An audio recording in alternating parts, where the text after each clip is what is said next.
three-time African winner and 2024 runner-up Nigeria is on the brink of not qualifying for the World Cup for the second consecutive time after missing out on the 2022 World Cup. For emphasis, the last time Nigeria was at the World Cup was in 2018.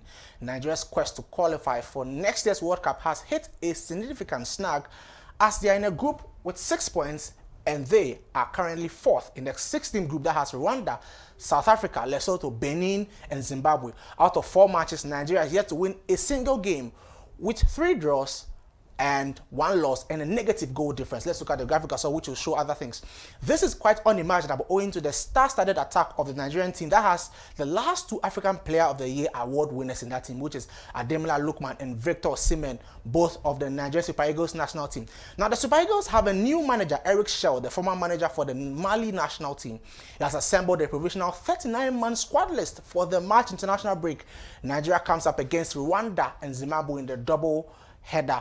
Now, we've also been joined by Nigerian sports journalist Chris Kators, a very knowledgeable and experienced Nigerian sports journalist, joining us all the way from Houston, Texas, in the United States. Hello, sir. Good evening. Welcome to our program. Oh, thank you, Eugene. Thank you for inviting me to this program. I'm honored to be here today. Thank you for joining us. Now, let's head straight into business. With such a talented team as Nigeria has, Nigeria's on the brink of not qualifying for the 2026 World Cup. This group on paper looked manageable, but now Nigeria is in trouble. What seems to be the problem with the Nigerian team? Well, we need to try to think about the root cause of what has led Nigeria to this situation. And first of all, you got to understand that over the years, Nigeria suffered from inconsistent performance. We've also had a coaching instability and administrative challenges. And if you put this together, this is the reason why Nigeria struggled all this while to perform. There's never been a question of the talent of the players Nigeria have, because Nigeria have a pool of talent, like you said. The last African Cup of Nations, the last 2 best African players have been Nigerians. That's just a little bit of the full pool of Nigerian players that has won that title, but they still cannot put it together as a team. And the root cause has always been the administrative challenges. Now, let's look at the appointment of Eric Shell. It was a very strange appointment. Eric Shell traditionally is from the Francophone side of Africa. Now, he's been appointed to the Anglophone side of things to replace Austin Eguavoen. What do you make of his appointment? And what does it mean for the Super Eagles and their qualification chances? Well, I have my own bias when it comes to Eric Shell's appointment. I didn't really think it was the right decision for him to be the coach for Nigeria. Not because he's not competent, but I just think Nigerians, being Nigeria and the kind of players that possess, needed a coach with more repertoire, with more reputation that can take them to the next level. But that was not the case on that. But we are here now. The issue now is, doesn't matter what has happened in the past, we need to qualify for the World Cup because we haven't been in the last 2 World Cups. So the issue now is, are we going to support him? Definitely want to support him because we want Nigeria to qualify for the World Cup. So I think right now we're trying to press forward and hope something happens, because if we don't win our next 2 games, and that might be bye-bye up to 2026 World Cup, which will be very, very sad if Nigeria doesn't qualify for the World Cup. Let's head straight into the 39-man provisional list, which we know will be trimmed to somewhere around 26. A lot of interesting players, especially in the attacking lineup. We've got Victor Osimhen, who has played 28 games so far, 22 goals, 5 assists for his club Galatasaray. Ademola Lookman, which is the reigning African Player of the Year, 30 games, 17 goals and 7 assists. Chidera Ejuke, formerly of Hertha Berlin, now playing for Sevilla, 16 games, 1 goal, 1 assist.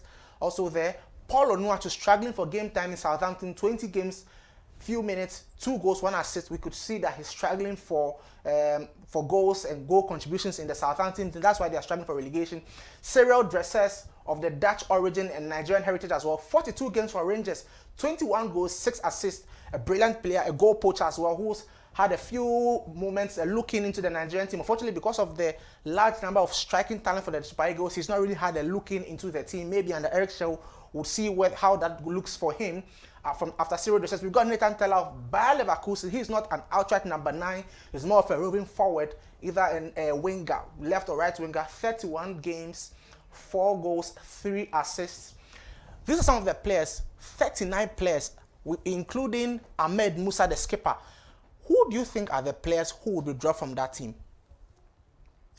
Well, it's going to be very difficult because you understand that every coach has a style of how they play, and when a coach comes in, there's some players that fit into his formation of style of play, which is also very important as well. So, on that case, it might be difficult to understand which team his players is going to keep in the team.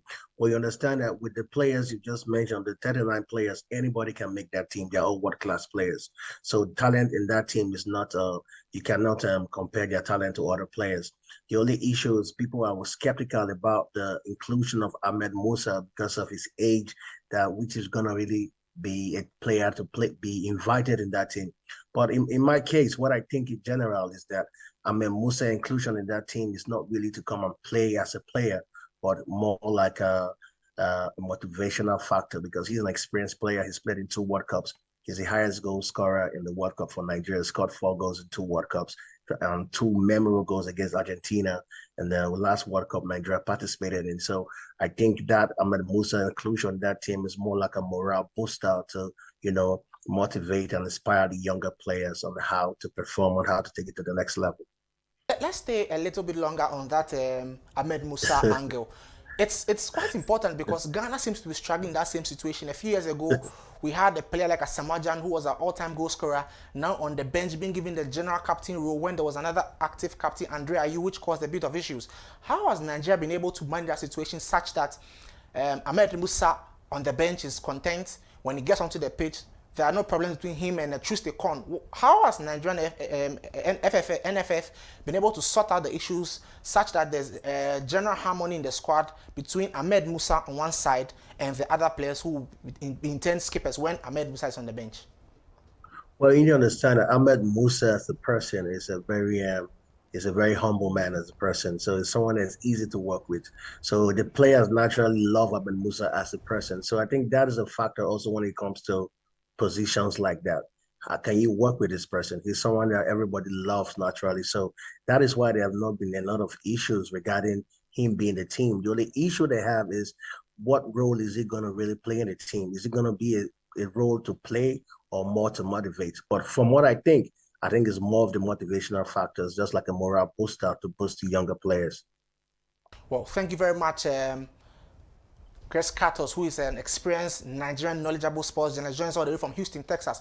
We'll catch up with you sometime later on when the list has been trimmed down to the 26th. We'll have a conversation about Nigeria's chances in the upcoming World Cup qualifiers and the repercussions if Nigeria fails to qualify for the World Cup for the second time running. Well, thank you very much, sir, for your time. Thank you.